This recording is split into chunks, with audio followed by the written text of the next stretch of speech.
Ini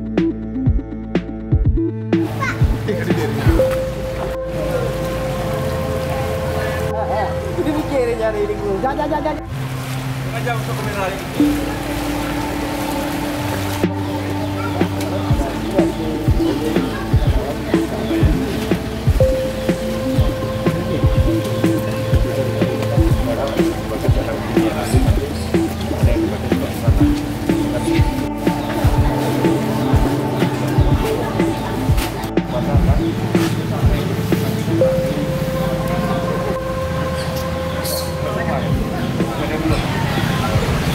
Jadi pada sore hari ini kita dari Kodim 0103 Aceh Utara memberikan bantuan masa panik kepada para pengungsi korban banjir di Loksipon.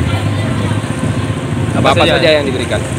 Jadi ada bantuan sembako ya, yang terutama beras, minyak, kemudian indomie, telur yang kita berikan kepada masyarakat ya sebagai bantuan awal. Ada berapa titik lokasi pemberian bantuan? Untuk di Loksipon ini ada 2 titik, kemudian di Gerak Timur ada 7 titik, kemudian di Matangkuli ada 1 titik. Ya, berikan. Dari Kodim sendiri ada berapa personel nih kita kerahkan? Dari Kodim sendiri ada 50 personel kita kerahkan ya. Kita keliling tadi dari Gerak Timur, sekarang Loksipon, sekarang lagi kita mau ke Matangkuli. Ya, yang sakit ini kan kita koordinasikan dengan Puskesmas sebagai satuan pelayanan kesehatan tingkat pertama yang nanti kita komunikasikan melalui koramil supaya nanti akan dicek dan akan diobati. Intinya kita TNI membantu pemerintah daerah untuk melaksanakan mensejahterakan masyarakat. Siap.